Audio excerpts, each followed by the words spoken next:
Hello ಎಲ್ರಿಗೂ ನಮಸ್ಕಾರ. ಇವತ್ತು ನಾನು ಹೇರ್ ರೂಟೀನ್ ತೋರಿಸ್ತಾ ಇದ್ದೀನಿ, ಹೇಗೆ ಆಯಿಲಿಂಗ್ ಮಾಡ್ಕೊಳ್ತೀನಿ ಹಾಗೆ ಹೇಗೆ ಡ್ರೈ ಮತ್ತು ಸ್ಟ್ರೇಟ್ ಮಾಡ್ಕೊಳ್ತೀನಿ ಅಂದ್ಬಿಟ್ಟು. ಫಸ್ಟ್ ಇಲ್ಲಿ ಆಯಿಲ್ ಅಪ್ಲೈ ಮಾಡಿ ಚೆನ್ನಾಗಿ ಮಸಾಜ್ ಮಾಡ್ಕೊಳ್ತೀನಿ. ನಿಮ್ಮ ಹತ್ರ ಮಸಾಜರ್ ಇದ್ದರೆ ಮಸಾಜರ್ನ ಬಳಸ್ಬೋದು. 2-3 ಅವರ್ಸ್ ಬಿಟ್ಟು ಸ್ನಾನ ಮಾಡ್ಬೋದು, ಇಲ್ಲಾಂದರೆ ಓವರ್ ನೈಟ್ ಕೂಡ ಬಿಡ್ಬೋದು. ಆ್ಯಂಡ್ ಫಸ್ಟ್ ಇಲ್ಲಿ ಡ್ರೈ ಮಾಡಿಕೊಂಡು ಸ್ಟ್ರೇಟ್ನಿಂಗ್ ಮಾಡ್ಕೊಳ್ತಾ ಇದ್ದೀನಿ. ಆ್ಯಂಡ್ ಬೈ ದ ವೆ ಈ ಥರ ಇದೆ ನನ್ನ ಕೂದಲು. ಆ್ಯಂಡ್ ಸ್ಟ್ರೇಟ್ನಿಂಗ್ಗೆ ನಾನು ಯೂಸ್ ಮಾಡ್ತಾ ಇರೋದು ಅಗಾರೋ ಅವರ ಸ್ಟ್ರೇಟ್ನಿಂಗ್ ಹೇರ್ ಬ್ರಷ್. ಇದು ಅಡ್ವಾನ್ಸ್ಡ್ ಪೆಡಲ್ ಶೇಪಲ್ಲಿದೆ, ಹಾಗೆ ಆಂಟಿ ಸ್ಕ್ಯಾಲ್ಟಿಪ್ ಇದೆ, ನಮ್ಮ ಸ್ಕ್ಯಾಲ್ಪ್ಗೆ ಹೀಟ್ ಆಗೋದಿಲ್ಲ. ಹಾಗೆ ಸ್ವೆಲ್ ಕಾರ್ಡ್ ಕೊಟ್ಟಿದ್ದಾರೆ ವಿಚ್ ಇಸ್ ವೆರಿ ಸಫಿಷಿಯಂಟ್. ನಿಮಗೆ 360 ಡಿಗ್ರಿ ರೊಟೇಟ್ ಕೂಡ ಆಗುತ್ತೆ. ಅದರಲ್ಲಿ ಆಟೋ ಶಟ್ ಆಫ್ ಬಟನ್ ಇದೆ, ಜೊತೆಗೆ 5 ಹೀಟ್ ಸೆಟ್ಟಿಂಗ್ ಇದೆ, up to 210 degree Celsius according to your preference ನೀವು ಟೆಂಪರೇಚರ್ನ ಇಟ್ಕೊಳ್ಬೋದು. ನಿಮ್ಗೊಂದು ಮ್ಯಾನುವಲ್ ಕೊಟ್ಟಿರ್ತಾರೆ, ಹಾಗೆ ವಾರಂಟಿ ಕಾರ್ಡ್ ಕೂಡ ಇರುತ್ತೆ. ಮ್ಯಾನುವಲ್ ನೋಡ್ಕೊಂಡು ಬಳಸ್ಬೋದು. ಹಾಗೆ ಗ್ಲೌಸ್ ಕೂಡ ಕೊಟ್ಟಿದ್ದಾರೆ, ನಿಮಗೆ ಬೇಕು ಅಂದರೆ ಯೂಸ್ ಮಾಡ್ಕೊಳ್ಬೋದು. ಆ್ಯಂಡ್ ನಿಮ್ಗೆ ಇದು 1 or 2 ಸ್ವೈಪಲ್ಲಿ ನಿಮ್ಮ ಹೇರ್ ಸ್ಟ್ರೇಟಿಂಗ್ ಆಗುತ್ತೆ. ಆ್ಯಂಡ್ ನನಗೆ ಒಂದು 15 to 20 ಮಿನಿಟ್ಸ್ ಆಗುತ್ತೆ ಸ್ಟ್ರೇಟಿಂಗ್ ಮಾಡೋದಕ್ಕೆ, ಬಿಕಾಸ್ ಐ ಹ್ಯಾವ್ ಸ್ವಲ್ಪ ಲಾಂಗ್ ಹೇರ್.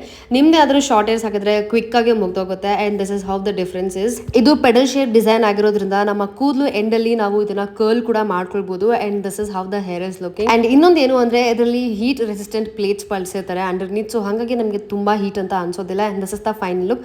ಒಂದು 15 to 20 ಮಿನಿಟ್ಸ್ ಟೈಮ್ ಸ್ಪೆಂಡ್ ಮಾಡಿದೆ. This is how your hair looks. ತುಂಬಾ ಸಲೂನ್ ಲೈಕ್ ಫಿನಿಶ್ ಕೊಡುತ್ತೆ. ನಿಮಗೂ ನಿಮ್ಮ ಕೂದಲು ಸ್ಟ್ರೇಟ್ ಮಾಡ್ಕೊಳ್ಬೇಕು ಅಂತಂದ್ರೆ ನಾನು ಪ್ರಾಡಕ್ಟ್ನ ಟ್ಯಾಗ್ ಮಾಡಿರ್ತೀನಿ, ಚೆಕ್ ಮಾಡಿ. ಓಕೆ, ಬಾಯ್.